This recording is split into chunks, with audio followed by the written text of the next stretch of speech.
Dengan mempelajari Sirah Nabawiyah, maka makin menambah kecintaan kepadanya. Semoga yang subscribe juga dimudahkan jalannya menuju surga. Silahkan tekan tombol like supaya postingan ini semakin tersebar. Dan tulis doa serta hajat pemirsa di kolom komentar. Semoga semakin banyak yang mengaminkan, maka semakin cepat terkabul. Nabi Sulaiman alaihi salam adalah manusia terkaya sepanjang sejarah kehidupan manusia di muka bumi. Dalam beberapa kitab suci seperti Al-Quran, Alkitab, dan Injil, Nabi Sulaiman alaihi salam dijelaskan sebagai manusia terkaya yang pernah hidup di muka bumi. Tidak ada satupun manusia yang bisa mengalahkan total kekayaannya hingga hari kiamat tiba. Para arkeolog telah menemukan situs peninggalan sejarah Islam yang mengungkap total kekayaan Nabi Sulaiman alaihi salam. Erez bin Yosef, seorang profesor, ia menyatakan bahwa 3000 tahun yang lalu Nabi Sulaiman alaihi salam diperkirakan memiliki kekayaan senilai 2,2 triliun US dollar.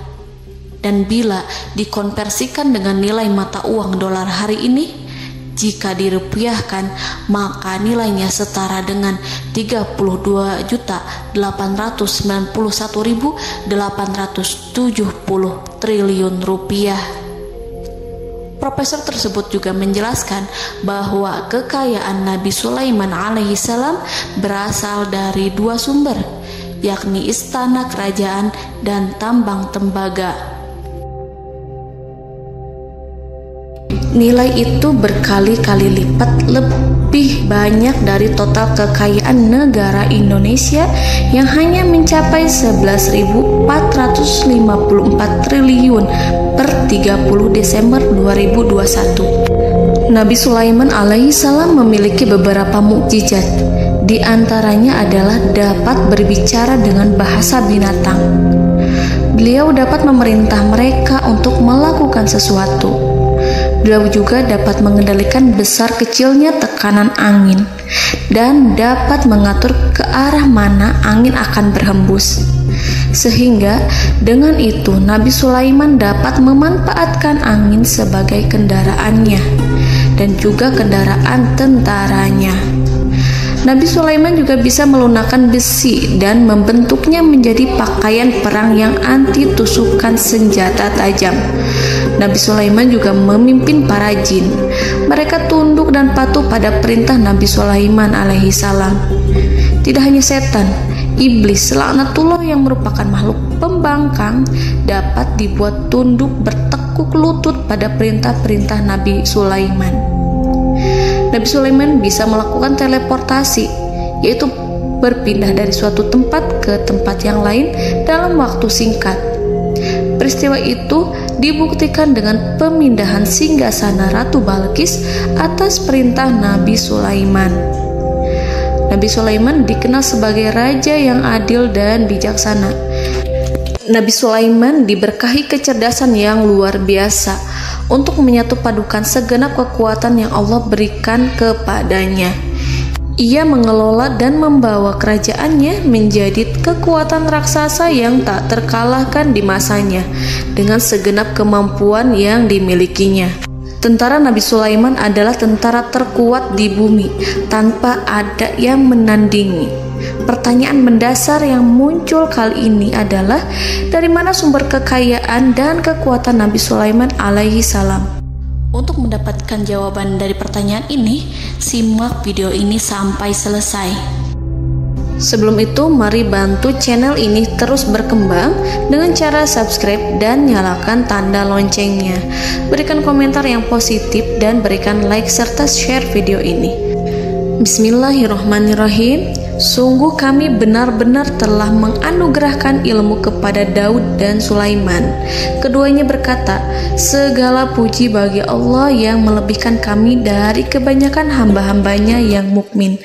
Sulaiman telah mewarisi Daud dan dia berkata, wahai manusia, kami telah diajari untuk memahami bahasa burung dan kami dianugerahi segala sesuatu. Sesungguhnya semua ini benar-benar karunia yang nyata. Quran Surat An-Naml ayat 15-16.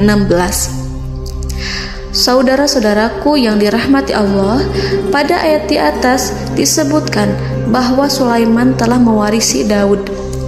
Nabi Sulaiman mewarisi Nabi Daud dalam sisi kenabian dan kekuasaan, bukan mewarisi harta, karena para nabi tidak mewariskan harta. Sebab sepeninggalan mereka, harta para nabi menjadi sedekah bagi orang-orang yang ada di sekitarnya, yaitu orang-orang fakir dan orang-orang yang membutuhkan. Dan harta para nabi tidak dikhususkan bagi kalangan keluarganya. Rasulullah Shallallahu Alaihi Wasallam bersabda, "Kami para nabi tidak mewariskan. Nabi Sulaiman mewarisi kenabian dari Nabi Daud. Ini adalah hal yang jelas. Allah telah memilihnya sebagai nabi dari Bani Israel. Begitu juga Allah telah memberinya kekuasaan kerajaan sehingga ia menjadi pemimpin Bani Israel." Barangkali sesuatu yang paling penting yang diwarisi oleh Nabi Sulaiman dari Nabi Daud adalah tradisi militer. Kemajuan militer yang dahsyat telah berpindah kepada Nabi Sulaiman. Nabi Daud sebenarnya adalah seorang pengembala kambing yang sangat miskin, tetapi seiring dengan perjalanan waktu, ia menjadi komandan pasukan tiada tanding. Nabi Daud alaihi salam mengetahui bahwa kekuatan hakiki yang mengatur alam semesta adalah kekuatan Allah. Ketika Nabi Daud mengulurkan tangannya dan memegang potongan batu, lalu beliau melemparkannya dengan ketepel ke arah Jalut, kepala Jalut retak dan ambruk menghantam tanah.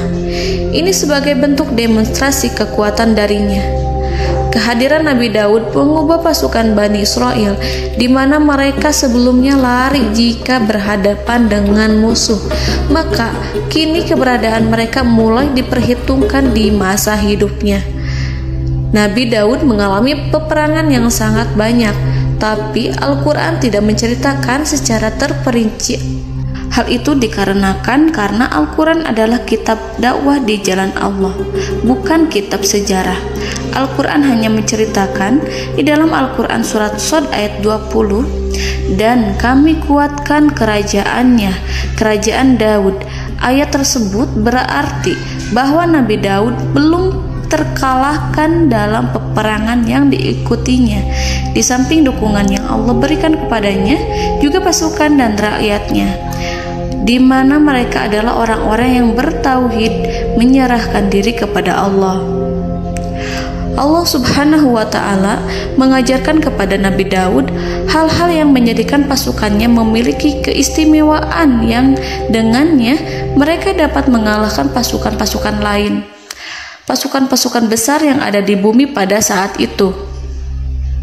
Allah Subhanahu wa Ta'ala berfirman dalam surat Saba ayat 10, "Dan kami telah melunakkan besi untuknya." Baju besi mungkin akan menjadi masalah dalam benak kita. Ketika orang-orang yang berperang, baju besi cukup mengganggu gerakan mereka. Kita bisa membayangkan ketika ada dua orang berperang, salah satu dapat bergerak bebas, sementara yang lainnya tidak leluasa bergerak karena tertahan dengan pakaiannya. Namun, dengan kekuasaan Allah, Nabi Daud dapat melunakkan besi dan membuat baju besi yang ringan, yang mudah untuk digunakan. Ini adalah kemajuan penting yang Allah berikan kepada Nabi Daud dan tentaranya. Kemajuan itu kemudian diajarkan, diwariskan dan dimiliki oleh Nabi Sulaiman alaihi salam. Nabi Sulaiman memiliki pasukan dahsyat yang melebihi pasukan manapun di bumi saat itu, atau bahkan mungkin saat ini. Bahkan Allah menambahkan karunia-Nya kepada Nabi Sulaiman yang disebutkan dalam Al-Quran surat An-Naml ayat 16. "Dan Sulaiman telah mewarisi Daud, dan dia berkata, 'Wahai manusia, kami telah diberi pengertian tentang suara burung, dan kami diberi segala sesuatu. Sesungguhnya ini benar-benar suatu karunia yang nyata.'" Saudara-saudaraku yang dirahmati Allah, pada suatu hari Nabi Sulaiman alaihi salam menengadahkan tangannya dan berdoa kepada Allah Subhanahu wa Ta'ala. Antara hati Nabi dan Allah tidak ada penghalang, tidak ada jarak, tidak ada sekatan waktu, tidak ada satupun dari para nabi yang berdoa kepada Allah kecuali doanya pasti dikabulkan. Doa Nabi Sulaiman alaihi salam direkam dalam Al-Quran surat Shad ayat 35. Nabi Sulaiman berkata, "Ya Tuhanku, ampunilah aku, anugerahkanlah kepadaku kerajaan yang tidak dimiliki oleh seorang pun sesudahku." Nabi Sulaiman menginginkan dari Allah sesuatu kerajaan yang belum pernah diperoleh oleh siapapun setelahnya. Allah Subhanahu wa Ta'ala mengabulkan doa Nabi Sulaiman dan memberinya kerajaan tersebut. Nabi Sulaiman mewarisi kekuasaan, kenabian, hikmah ilmu dari Nabi Daud alaihi salam. Orang-orang menyebut Nabi Sulaiman Al-Hakim, Sulaiman yang bijaksana. Kebijaksanaan Nabi Sulaiman tidak terbatas pada keadilannya di tengah-tengah manusia dan juga kasih sayangnya kepada mereka. Namun, kebijaksanaan Nabi Sulaiman juga berlaku di kalangan burung dan binatang lainnya. Nabi Daud juga mengenal bahasa burung, tetapi Nabi Sulaiman dapat berbicara dengan bahasa burung.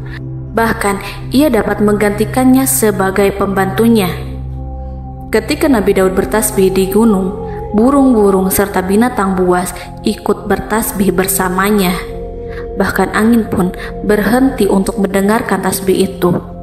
Sedangkan Nabi Sulaiman alaihi salam, Allah Subhanahu wa Ta'ala memberinya karunia lebih dari itu, di mana binatang-binatang buas tunduk padanya, begitu juga angin dan burung.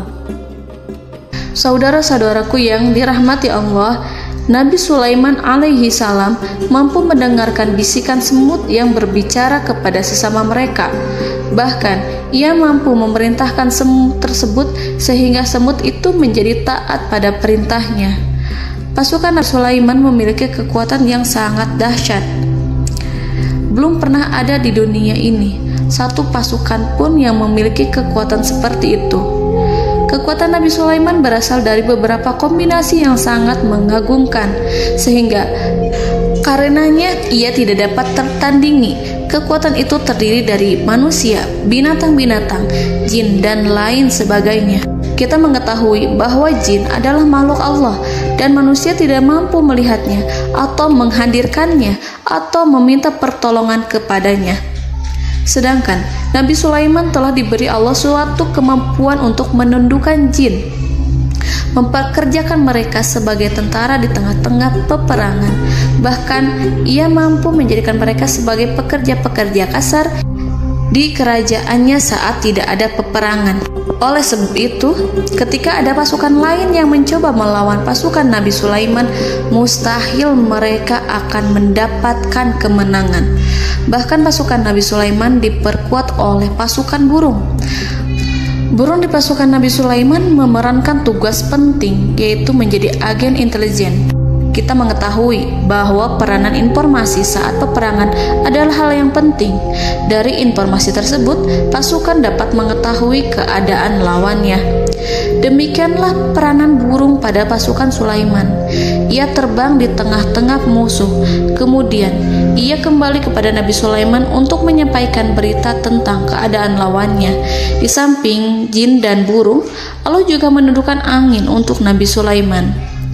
Nabi Sulaiman dapat memerintahkan angin dan ia mampu untuk menaiki angin tersebut.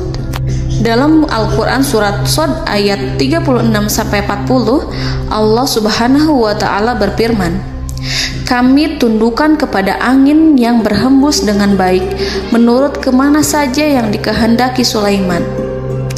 Dan kami tundukkan pula kepadanya setan-setan, semuanya ahli bangunan dan penyelam, dan setan yang lain yang terikat dalam belenggu. Inilah anugerah kami, maka berikanlah kepada orang lain atau tahanlah untuk dirimu tanpa perhitungan, dan sesungguhnya dia mempunyai kedudukan yang dekat pada sisi kami dan tempat kembali yang baik." Saudara-saudaraku yang dirahmati Allah, Allah Subhanahu wa Ta'ala juga memberikan kemampuan yang tak seorang pun dari para nabi mendapatkannya, yaitu kemampuan untuk memerintah setan. Setan adalah salah satu bagian dari jin. Ia adalah kelompok yang celaka dari bangsa jin. Kelompok ini sebenarnya tidak mampu dikuasai oleh manusia.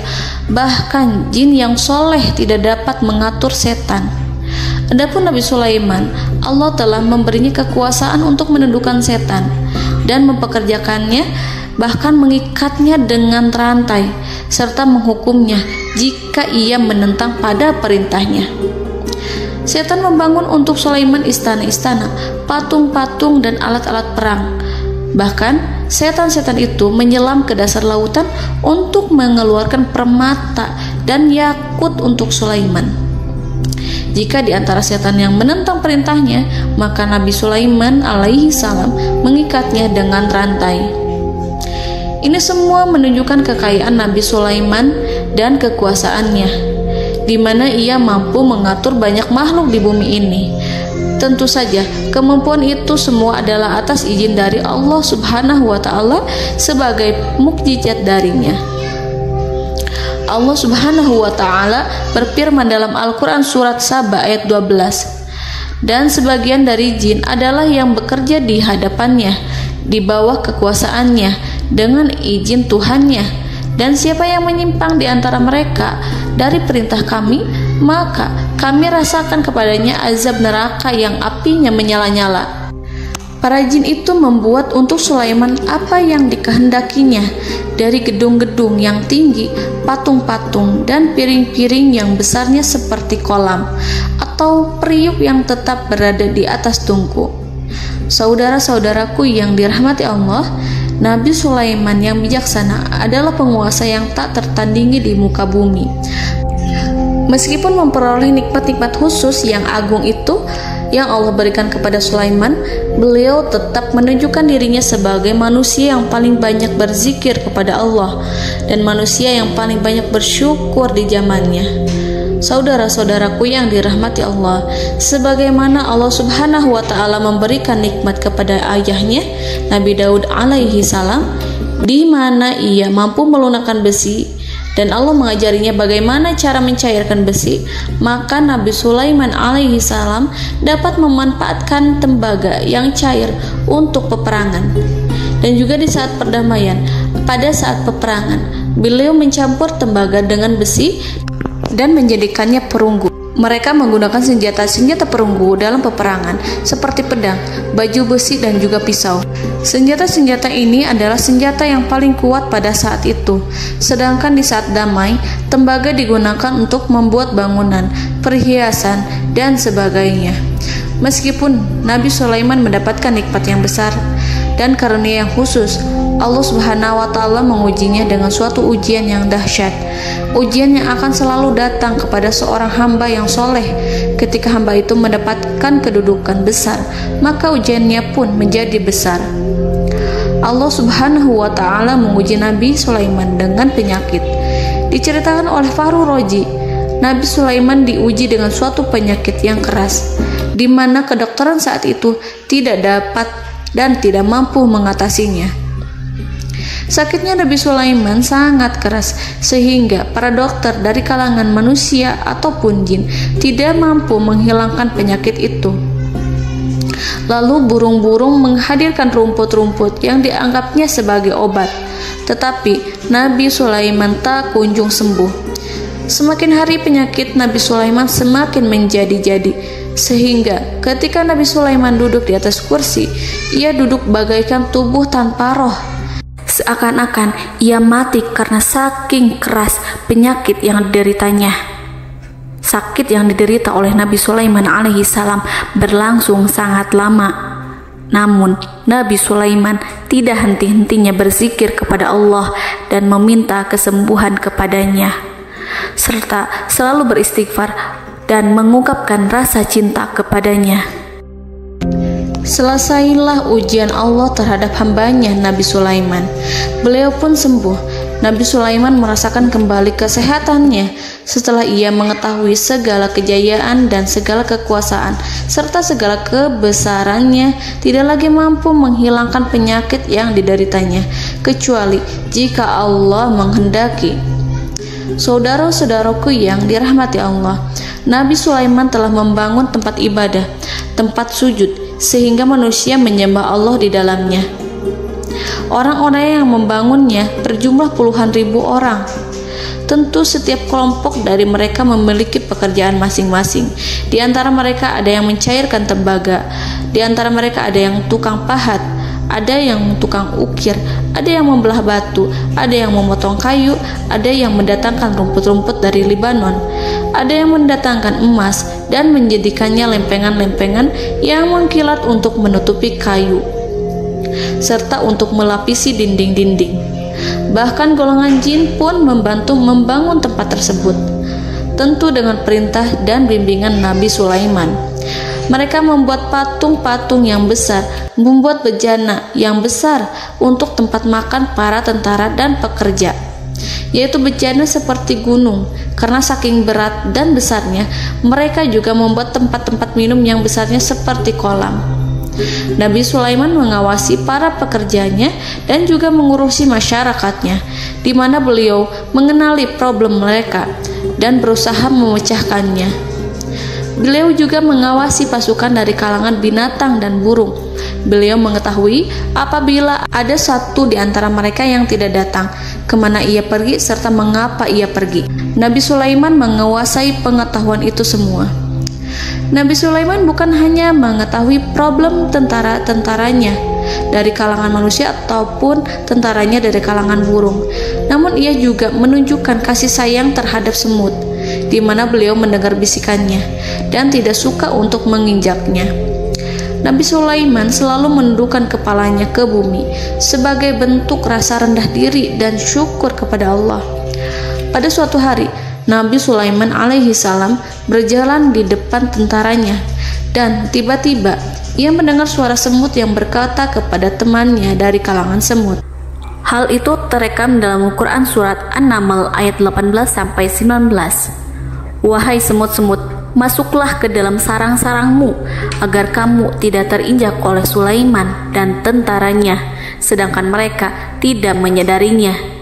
Nabi Sulaiman alaihi salam tersenyum mendengar itu dan ia berdoa, "Ya Allah, ya Tuhanku, berilah aku ilham untuk tetap mensyukuri nikmat-Mu yang telah Engkau anugerahkan kepadaku dan kepada kedua orang ibu bapakku, dan untuk mengerjakan amal soleh yang Kau ridhoi, dan masukkanlah aku ke dalam rahmat-Mu, ke dalam golongan hamba-hamba-Mu yang soleh."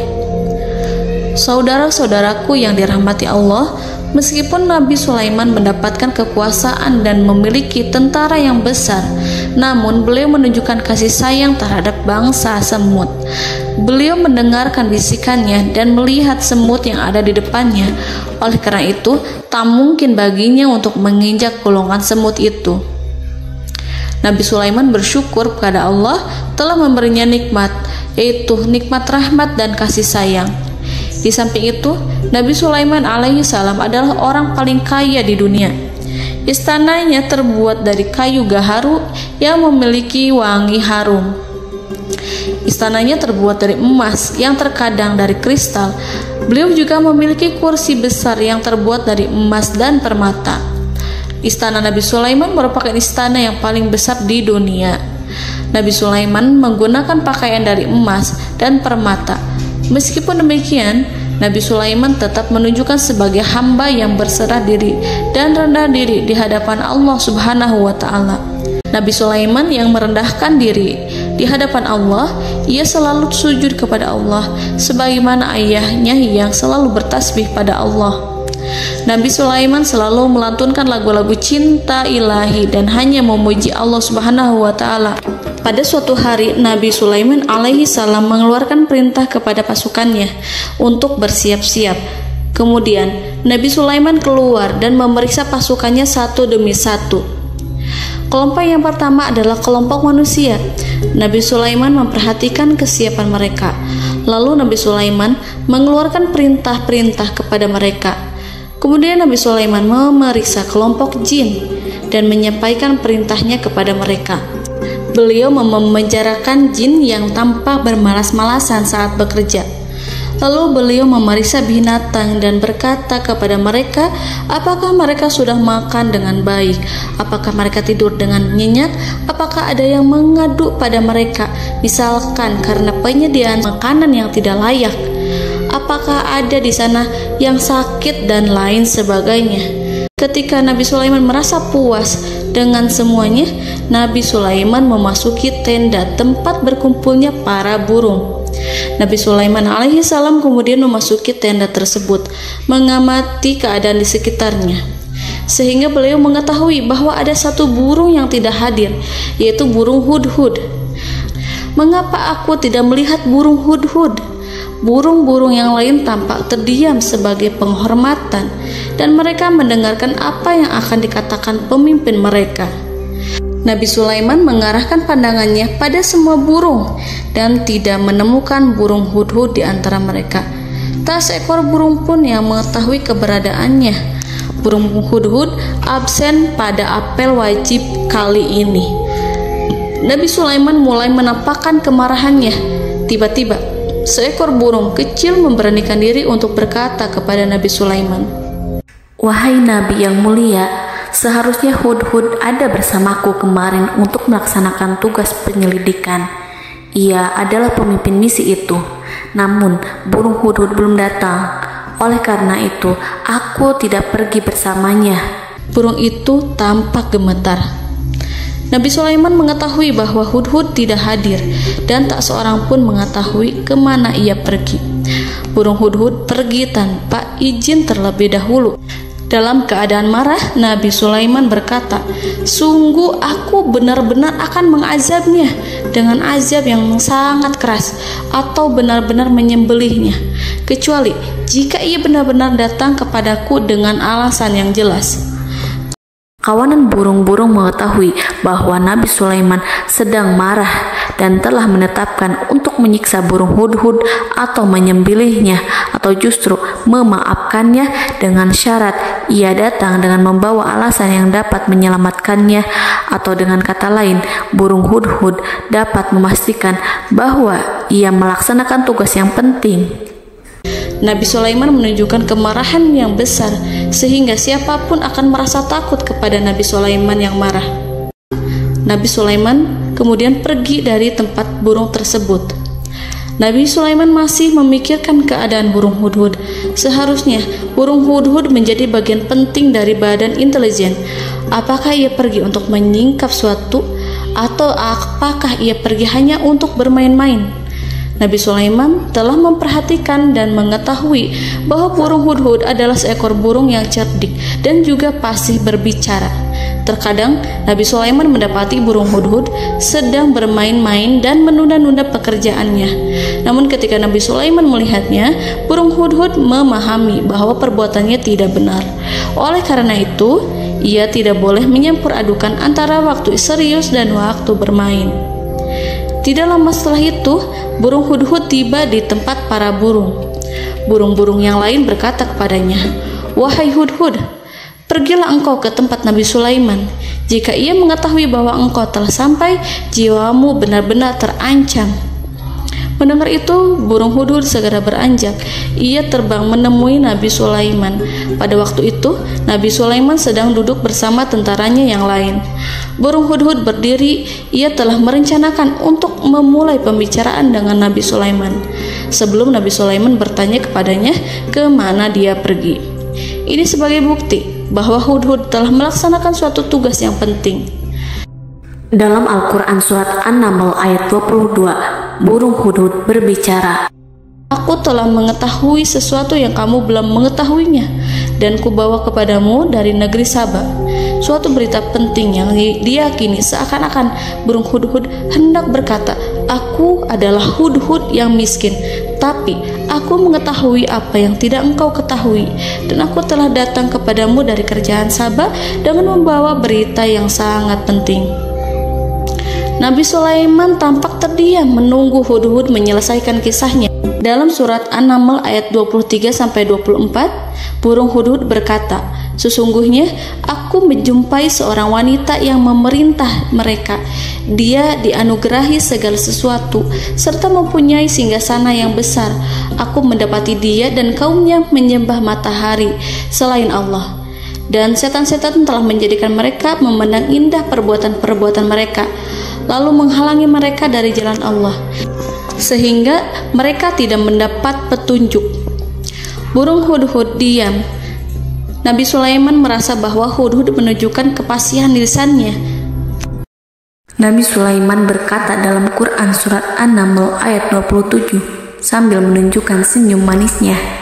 Nabi Sulaiman berkata, "Akan kami lihat apakah kamu benar wahai hudhud, ataukah kamu termasuk orang-orang yang berdusta." Seakan-akan burung hudhud ingin mengatakan, "Aku tidak berbohong, wahai Nabi yang mulia." Namun diamnya Sulaiman membuat takut sehingga burung hudhud terdiam. Nabi Sulaiman terdiam karena berpikir, lalu ia memutuskan sesuatu setelah itu. Beliau melihat kepada lainnya dan meminta secari kertas dan pena. Nabi Sulaiman menulis surat dan menyerahkan kepada hudhud serta memerintahkan kepadanya seperti yang dikatakan dalam Quran surat An-Naml ayat 28. "Pergilah dengan membawa suratku ini, lalu jatuhkanlah kepada mereka, kemudian berpalinglah dari mereka, lalu perhatikanlah apa yang mereka bicarakan."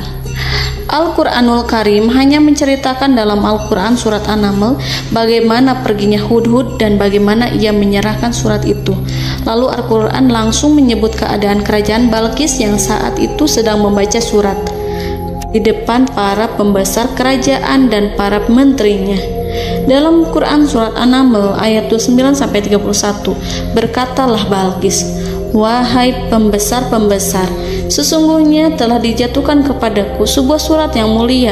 Sesungguhnya surat ini dari Sulaiman, dan sesungguhnya isinya dengan menyebut nama Allah yang Maha Pengasih lagi Maha Penyayang, bahwa janganlah kalian berlaku sombong terhadapku dan datanglah kepadaku sebagai orang-orang yang berserah diri." Saudara-saudaraku yang dirahmati Allah, dalam surat tersebut Nabi Sulaiman menyebutkan supaya mereka menyerahkan diri dan tunduk kepada perintah Nabi Sulaiman. Nabi Sulaiman memerintahkan agar mereka meninggalkan penyembahan terhadap matahari. Nabi Sulaiman tidak mempersoalkan akidah mereka dan tidak memuaskan mereka dengan apapun. Nabi Sulaiman hanya memerintahkan bahwa ia berada di atas kebenaran. Bukankah ia didukung kekuatan yang berlandaskan keyakinan yang dimilikinya? Nabi Sulaiman hanya memerintahkan mereka agar tunduk dan patuh kepadanya. Ratu Sabak menyampaikan surat tersebut di tengah-tengah kaumnya. Dalam Quran surat An-Naml ayat 32 dijelaskan, "Dan berkatalah Balqis, wahai para pembesar, berilah aku pertimbangan dalam urusanku ini. Aku tidak pernah memutuskan sesuatu persoalan sebelum kamu berada dalam majelisku." Saudara-saudaraku yang dirahmati Allah, para pembesar istana Balqis menentang surat tersebut. Isi surat itu membangkitkan kesombongan kaum Sabak, di mana mereka merasa lebih kuat. Mereka mengetahui bahwa di sana ada seorang yang mencoba menentang mereka dan mengisyaratkan peperangan kepada mereka. Lalu ia meminta kepada mereka untuk memenuhi syarat-syaratnya sebelum terjadinya peperangan dan kekalahan. Dalam surat An-Naml ayat 33, mereka menjawab, "Kita adalah orang-orang yang memiliki kekuatan dan juga memiliki keberanian yang sangat besar dalam peperangan, dan keputusan berada di tanganmu, wahai ratuku. Maka pertimbangkanlah apa yang akan kamu perintahkan." Saudara-saudaraku yang dirahmati Allah, para pembesar kaum Sabak seakan ingin berkata, "Kita siap untuk melaksanakan perang." Tampaknya ratu itu memiliki kebijakan yang lebih baik dari pembesar kaumnya. Surat Sulaiman itu membuatnya berpikir lebih jernih dan lebih berhati-hati. Ia berusaha sebisa mungkin menghindari peperangan. Ratu itu berpikir dalam tempo yang lama. Nama Sulaiman tidak diketahuinya dan ia pun belum pernah mendengarnya. Oleh karena itu, Ratu kaum Saba tidak mampu mengetahui dan mendeteksi seberapa besar kekuatan Nabi Sulaiman. Boleh jadi Nabi Sulaiman memiliki kekuatan yang dahsyat, sehingga ia mampu memerangi kekuasaannya dan mengalahkannya. Kemudian Ratu memperhatikan apa yang ada di sekelilingnya. Ia melihat kemajuan masyarakatnya dan juga kekayaannya. Barangkali ia mengira bahwa Nabi Sulaiman iri terhadap kemajuan dan kekayaannya itu, sehingga Nabi Sulaiman ingin menyerangnya. Setelah mempertimbangkan isi surat Nabi Sulaiman dengan cermat, Ratu Saba memilih untuk tidak bersikap ceroboh dan bodoh. Ratu lebih suka untuk menggunakan bahasa kelembutan. Ia mengirim kepada Nabi Sulaiman suatu hadiah yang besar. Ratu mengira bahwa Nabi Sulaiman seorang yang ambisius, yang boleh jadi ia telah mendengar tentang kekayaan kerajaan Saba. Para utusan pergi dengan membawa hadiah dari Ratu Saba. Ratu berharap agar mereka dapat memasuki kerajaan Nabi Sulaiman dan akan mengetahui kondisi kerajaannya. Saat mereka pulang, Ratu ingin mendengar secara langsung dari mereka tentang bagaimana keadaan kaum Nabi Sulaiman dan pasukannya. Setelah mendapatkan informasi yang cukup, maka Ratu Balqis dapat membuat sesuatu keputusan yang tepat. Ratu menyembunyikan apa yang terlintas dalam pikirannya, lalu ia berbicara kepada pembesar istananya bahwa ia dapat menyingkap niat jahat Raja Sulaiman melalui cara mengirimkan hadiah kepadanya. Ratu lebih memilih cara tersebut dan menunggu reaksi dari Nabi Sulaiman. Ratu berhasil memuaskan para pembesar istana, dan untuk sementara ia menghilangkan ide untuk berperang. Karena para raja jika menyerang suatu desa, maka pemimpin desa tersebut adalah orang yang paling banyak mendapatkan kehinaan. Akhirnya, para pembesar kaumnya merasa puas dengan pikiran Ratu Balqis. Saudara-saudaraku yang dirahmati Allah, dalam surat An-Naml ayat 34-35 dijelaskan, Ratu Balqis berkata, "Sesungguhnya raja-raja apabila memasuki suatu negeri, niscaya mereka akan membinasakannya dan menjadikan penduduknya yang mulia menjadi hina, dan demikian pula lah yang akan mereka perbuat. Dan sesungguhnya aku akan mengirim utusan kepada mereka dengan membawa hadiah, dan aku akan menunggu apa yang akan dibawa kembali oleh utusan itu." Kemudian sampailah hadiah dari Ratu Balqis kepada Nabi Sulaiman. Para intelijen Nabi Sulaiman memberitahunya bahwa utusan Balqis datang dengan membawa hadiah. Nabi Sulaiman langsung mengetahui bahwa Ratu Balqis itu sengaja mengirim orang-orangnya untuk mengetahui atau untuk mendapatkan informasi tentang kekuatannya. Lalu setelah itu ia akan mengambil keputusan atau mengambil sikap kepada kerajaan Sulaiman. Nabi Sulaiman segera memanggil semua pasukannya untuk berkumpul. Utusan Balqis segera memasuki istana Nabi yang dipenuhi dengan pasukan yang besar bersenjata. Melihat itu, utusan Ratu Balqis tercengang dan terkejut ketika mereka melihat kekayaan yang mereka bawa tidak ada apa-apanya dibandingkan dengan kerajaan Nabi Sulaiman. Hadiah mereka tampak tidak berarti. Emas yang mereka bawa tampak tidak memiliki makna saat mereka memasuki istana Nabi Sulaiman yang terbuat dari kayu-kayu pohon gaharu yang mengeluarkan bau yang harum serta dihiasi dengan emas permata. Para utusan Ratu Balqis berdiri bersama Nabi Sulaiman dan menyaksikan bagaimana Nabi Sulaiman mengendalikan pasukannya. Kemudian mereka mulai berpikir tentang kekuatan dan kualitas pasukan Nabi Sulaiman. Betapa kagetnya mereka ketika melihat di tengah-tengah pasukan itu terdapat singa, burung, dan tentara dari kalangan manusia yang mampu terbang.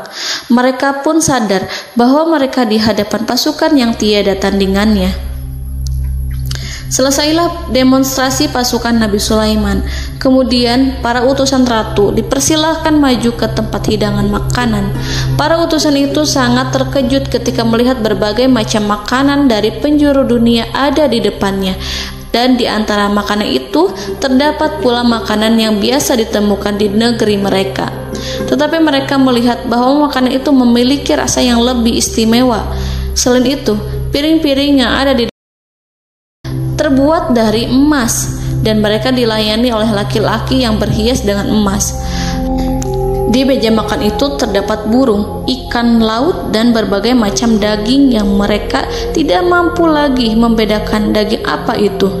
Nabi Sulaiman tidak makan bersama mereka, tapi beliau makan dengan menggunakan piring yang terbuat dari kayu. Beliau memakan roti yang kering yang dicampur dengan minyak. Inilah makanan yang dipilih Nabi Sulaiman. Makan bersama mereka dalam keadaan diam, mereka merasa kehadiran Nabi Sulaiman menciptakan suatu wibawa yang luar biasa. Selesai perjamuan itu, lalu dengan sangat malu mereka menyerahkan hadiah dari Ratu Balqis kepada Nabi Sulaiman. Hadiah itu berupa emas yang bagi mereka hadiah itu sangat bernilai tinggi. Tapi di sini hadiah itu tampak kecil di hadapan kekayaan Nabi Sulaiman yang sangat mengagumkan.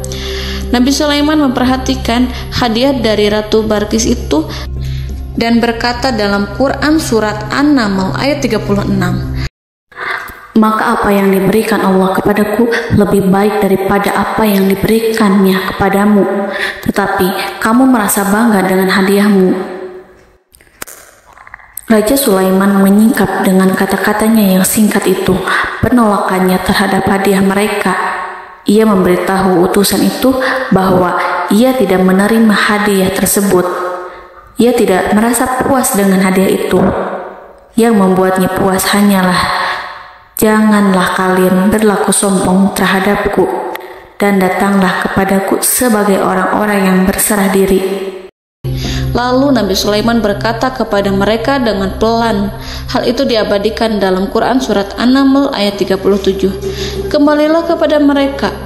Kami akan mendatangi mereka dengan bala tentara yang mereka tidak kuasa melawannya, dan pasti kami akan mengusir mereka dari negeri itu, yaitu negeri Saba, dengan terhina, dan mereka akan menjadi tawanan-tawanan yang hina." Saudara-saudaraku yang dirahmati Allah, Nabi Sulaiman kemudian meninggalkan para utusan ratu setelah terlebih dahulu mengancam mereka. Para utusan itu berharap agar Nabi Sulaiman mau menunggu kunjungan Ratu Balqis yang akan membawa misi perdamaian. Akhirnya sampailah para utusan Ratu Balqis ke negeri Saba. Mereka segera menuju istana sang ratu. Mereka memberitahu bahwa negeri mereka sedang ada di ujung tanduk. Mereka menceritakan kepada ratu tentang kekuatan Nabi Sulaiman dan tidak mungkin bagi mereka mampu melawannya. Mereka meyakinkan Ratu Balqis bahwa ia harus mengunjunginya dan melihat sendiri bagaimana kebesaran kerajaan Nabi Sulaiman. Kemudian ratu menyiapkan dirinya untuk pergi menuju kerajaan Nabi Sulaiman. Nabi Sulaiman duduk di kursi kerajaan di tengah-tengah para pembesarnya dan para menterinya serta para komandan pasukannya. Beliau berpikir tentang sosok Ratu Balqis. Nabi Sulaiman mengetahui bahwa Ratu Balqis menuju tempatnya. Balqis dikelilingi rasa takut. Nabi Sulaiman berpikir sejenak tentang bagaimana matahari disembah. Ia memikirkan bagaimana informasi yang diterima oleh intelijennya tentang kemajuan kerajaan Balqis dalam bidang kesenian dan ilmu pengetahuan. Nabi Sulaiman bertanya kepada dirinya sendiri, apakah kemajuan menjadi penghalang untuk mengetahui kebenaran? Apakah ratu itu senang dengan kekuatan yang dicapainya? Dan ia membayangkan bahwa kekuatannya adalah segalanya.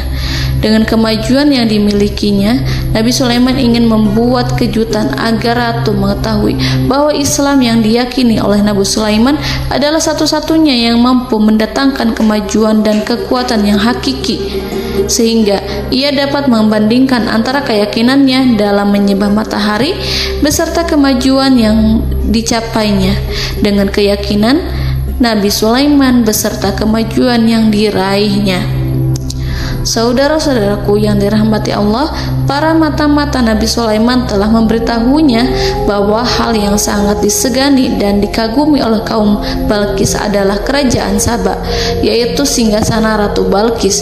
Singgasana itu terbuat dari emas dan batu delima. Singgasana tersebut dijaga oleh penjaga yang sangat disiplin, di mana mereka tidak pernah lalai sedikit pun.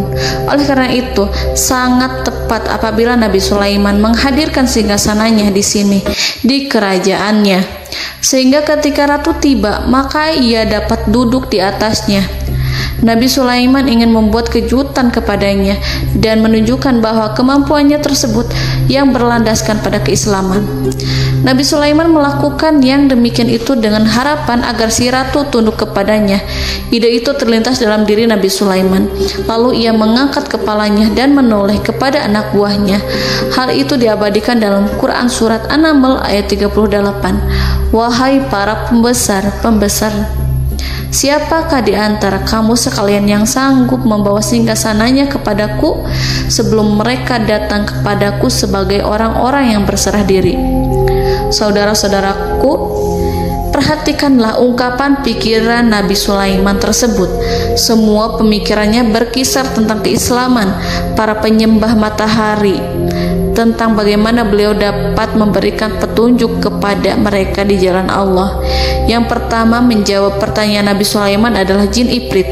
Dalam Quran surat An-Naml ayat 39, berkatalah Ifrit yang cerdik dari golongan jin, aku akan datang kepadamu dengan membawa singgasana itu sebelum kamu berdiri dari tempat dudukmu. Sesungguhnya aku benar-benar kuat untuk membawanya, lagi dapat dipercaya. Nabi Sulaiman berdiri dari tempat duduknya setelah 1 atau 2 jam. Jin itu berjanji kepadanya untuk menghadirkan singgasana Balkis sebelum itu. Istana Nabi Sulaiman di Palestina, sedangkan istana Balkis terletak di Yaman. Antara singgasana tersebut dengan singgasana Nabi Sulaiman berjarak lebih dari ribuan mil. Barangkali pesawat yang cepat sekalipun yang kita kenal hari ini tidak akan mampu membawa dan mendatangkan istana itu dalam waktu 1 jam. Tetapi masalahnya di sini berhubung dengan kekuatan jin yang serba misterius. Nabi Sulaiman tidak mengomentari sedikit pun terhadap apa yang dikatakan oleh Ifrit. Nabi Sulaiman tampak menunggu tanggapan dari yang lain yang mampu menghadirkan singgasana Balkis yang lebih cepat dari jin Ifrit. Nabi Sulaiman menoleh kepada seorang di sana yang duduk di atas naungan. Hal itu diceritakan dalam Quran surat An-Naml ayat 40. Berkatalah seorang yang mempunyai ilmu dari Alkitab, aku akan membawa singgasana itu kepadamu sebelum matamu berkedip. Maka tatkala Sulaiman melihat singgasana itu terletak di hadapannya, ia pun berkata, ini termasuk karunia Tuhanku untuk menguji aku. Apakah aku akan bersyukur atau mengingkari nikmatnya? Dan barang siapa yang bersyukur, maka sesungguhnya dia bersyukur untuk kebaikan dirinya sendiri. Dan barang siapa yang ingkar, maka sesungguhnya Tuhanku maha kaya lagi maha mulia. Saudara-saudaraku, belum lama seorang yang mempunyai ilmu dari Alkitab menyatakan kalimatnya, sehingga singgasana itu tiba-tiba ada di depan Nabi Sulaiman yang mampu menghadirkan singgasana itu lebih cepat dari kedipan mata. Al-Quranul Karim tidak menyingkap kepribadian seorang yang menghadirkan singgasana itu. Al-Quran hanya menggarisi bahwa orang itu mempunyai ilmu dari Alkitab. Al-Quran tidak menjelaskan kepada kita apakah ia seorang malaikat ataukah manusia ataukah jin. Al-Quran sengaja tidak menyingkap informasi tersebut. Saudara-saudaraku yang dirahmati Allah, setelah melihat singgasana itu, Nabi Sulaiman bersyukur kepada Allah. Ia mulai memperhatikan singgasana sang ratu. Singgasana tersebut merupakan simbol pembangunan dan juga kemajuan, tetapi tampaknya ia hanya sesuatu yang biasa saja jika dibandingkan dengan kekuasaan dan kebesaran ciptaan yang dibuat oleh manusia jin di kalangan istana Nabi Sulaiman. Nabi Sulaiman memikirkan dalam tempo yang lama singgasana Ratu Balkis itu. Kemudian beliau memerintahkan agar singgasana itu diperbaiki, sehingga saat Ratu Balkis datang, Nabi Sulaiman akan mengujinya apakah Ratu Balkis dapat mengenali singgasananya ataukah tidak. Dalam Al-Quran surat An-Naml ayat 41, Nabi Sulaiman berkata, "Ubahlah baginya singgasananya, maka kita akan melihat apakah dia mengenal ataukah dia termasuk orang-orang yang tidak mengenalnya." Saudara-saudaraku yang dirahmati Allah, Nabi Sulaiman memerintahkan agar dibangun istana yang akan digunakan untuk menyambut Ratu Balqis. Nabi Sulaiman memilih tempat di laut dan ia memerintahkan agar dibangun suatu istana di mana sebagian besar terdiri dari air laut. Nabi Sulaiman memerintahkan agar lantainya itu terbuat dari kaca yang tebal dan kuat, sehingga orang-orang yang berjalan di atas istana itu akan dapat melihat di bawahnya ada ikan-ikan yang berwarna-warni yang berenang-renang ke sana kemari, dan mereka akan melihat rumput-rumput laut yang bergerak-gerak. Akhirnya, selesailah pembangunan istana itu. Saking bersihnya kaca lantainya sehingga tampak di sana tidak ada kaca. Burung hudhud memberitahu Nabi Sulaiman bahwa Ratu Balqis telah sampai di dekat kerajaannya. Kemudian Ratu Balqis datang. Al-Quran tidak menyebutkan keadaan Nabi Sulaiman saat menyambut Balqis, namun Al-Quran menunjukkan dua sikap Ratu Balqis ketika pertama kali datang. Yang pertama, bagaimana sikap Ratu Balqis ketika pertama kali melihat singgasananya yang datang mendahuluinya, padahal ia telah meninggalkan pengawalnya untuk setia menjaga singgasana itu. Keadaan kedua adalah keadaan ketika di depan istana yang dibangun untuk menyambut Ratu Balqis. Istana itu penuh dengan permata dan banyak ikan berenang di bawahnya. Dalam Quran surat An-Naml ayat 42 dijelaskan, dan ketika Balqis datang, ditanyakanlah kepadanya, "Serupa inikah singgasanamu?" Balqis menjawab, "Seakan-akan singgasana ini adalah singgasanaku. Kami telah diberi pengetahuan sebelumnya dan kami adalah orang-orang yang berserah diri." Saudara-saudaraku, pada dialek di atas, Balqis melihat singgasananya dan ia tercengang saat mengetahui bahwa itu adalah singgasana miliknya. Namun kemudian ia mulai ragu karena melihat tidak sepenuhnya itu singgasana miliknya. Jika itu benar-benar miliknya, lalu bagaimana ia datang mendahuluinya? Dan bila bukan singgasananya, maka bagaimana Sulaiman dapat meniru sepersis dan seteliti itu? Padahal Sulaiman tidak pernah sekalipun ke kerajaannya.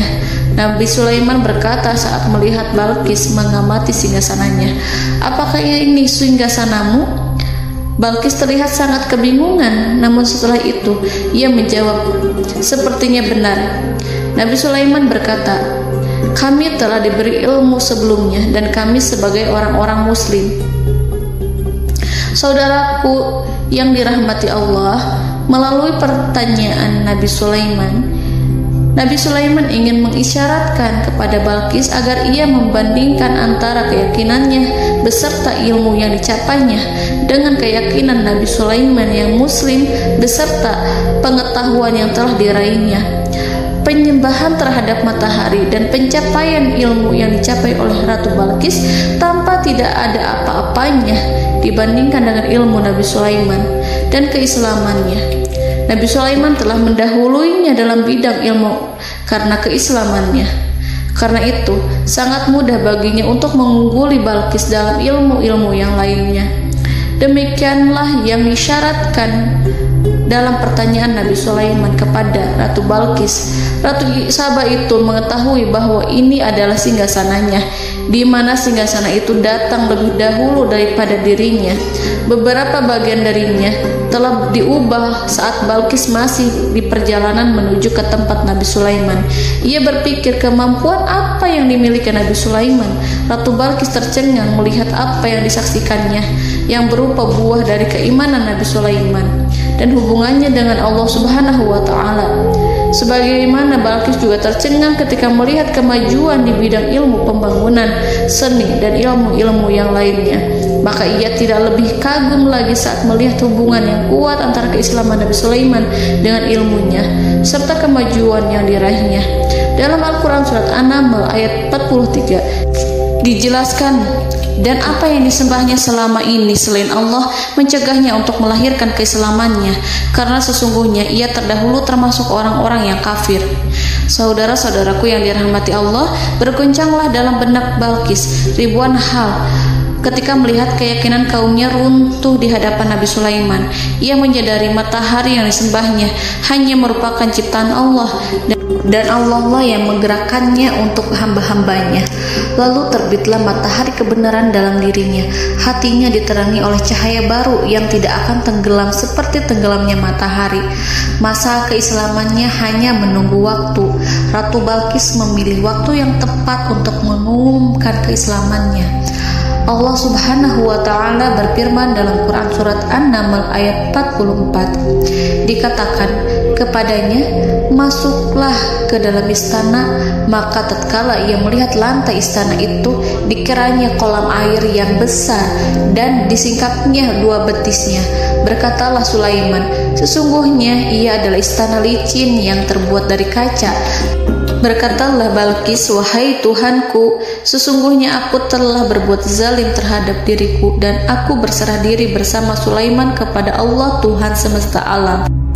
Saudara-saudaraku yang dirahmati Allah, dikatakan kepada Balqis, masuklah ke dalam istana.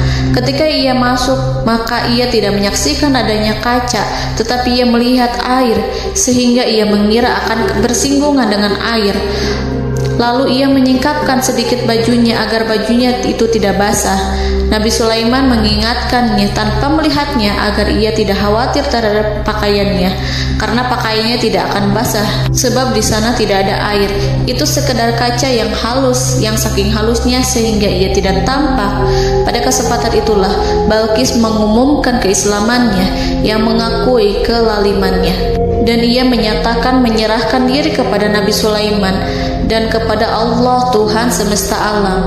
Lalu kaumnya pun mengikutinya dan mereka memeluk Islam. Balqis menyadari ia berhadapan dengan penguasa yang terbesar di bumi dan Nabi Allah yang mulia. Untuk pertama kalinya, wajah Sulaiman tampak dihiasi dengan senyuman yang menunjukkan kepuasannya sejak Balqis mengunjunginya. Demikianlah Nabi Sulaiman mewujudkan kejayaannya yang hakiki dan menyebarkan cahaya Islam di muka bumi. Saudara-saudaraku, Al-Quran tidak menyebutkan kisah Balqis setelah keislamannya. Para ahli tafsir mengatakan bahwa ia menikah dengan Nabi Sulaiman. Selain itu, ada yang mengatakan bahwa ia menikah dengan salah satu orang dekat Nabi Sulaiman. Ada juga yang mengatakan bahwa sebagian Raja Habasyah adalah keturunan dari buah perkawinan ini. Wallahu a'lam bishawab. Saudara-saudaraku yang dirahmati Allah, Nabi Sulaiman hidup di tengah-tengah kejayaan dan kemuliaan di bumi. Kemudian Allah menetapkan kematian untuknya, sebagaimana kehidupan Sulaiman berada di puncak kemuliaan dan kejayaan yang penuh dengan keajaiban yang luar biasa. Maka kematiannya pun merupakan tanda-tanda kebesaran Allah yang penuh dengan keajaiban. Demikianlah bahwa kematiannya sesuai dengan kehidupannya, sesuai dengan kejayaannya. Allah berfirman tentang kematian Sulaiman di dalam Al-Quran Surat Saba ayat 14. Maka tatkala kami telah menetapkan kematian Nabi Sulaiman, tidak ada yang menunjukkan kepada mereka kematiannya itu kecuali rayap yang memakan tongkatnya. Maka tatkala ia telah tersungkur, tahulah jin bahwa kalau sekiranya mereka mengetahui yang gaib, tentulah mereka tidak akan tetap dalam siksa yang menghinakan. Saudara-saudaraku, kemampuan Nabi Sulaiman untuk menundukkan jin dan mempekerjakan mereka serta hubungan mereka dengan semua itu menimbulkan fitnah di tengah-tengah manusia dalam hal tertentu. Kematian Nabi Sulaiman merupakan batasan jawaban terhadap fitnah ini. Kami tidak mengetahui siapa yang mengklaim bahwa jin mengetahui hal yang gaib. Apakah itu setan yang terkutuk, atau jin yang bodoh, atau manusia yang tertipu? Kami tidak mengetahui siapa yang bertanggung jawab terhadap tersebarnya isu yang keliru ini. Yang kita ketahui adalah bahwa hal tersebut adalah mempengaruhi sebagian manusia dan jin. Barangkali manusia berkata kepada diri mereka, selama jin melakukan perbuatan yang luar biasa ini, maka apa gerangan yang menjadikan mereka tidak mengetahui hal yang gaib itu? Manusia itu lupa bahwa kunci kegaiban berada di tangan Allah. Masalah ilmu gaib tidak akan mampu dikuasai oleh jin dan manusia. Hanya Dia yang mengetahuinya, dan manusia diberitahu hanya sedikit sekali. Saudara-saudaraku yang dirahmati Allah, seakan-akan Allah telah merencanakan bahwa kematian Sulaiman bertujuan untuk menghancurkan pemikiran itu, yaitu pemikiran bahwa jin mengetahui hal-hal yang gaib. Jin bekerja untuk Nabi Sulaiman selama beliau hidup, dan tatkala beliau meninggal, maka tugas mereka menjadi bebas.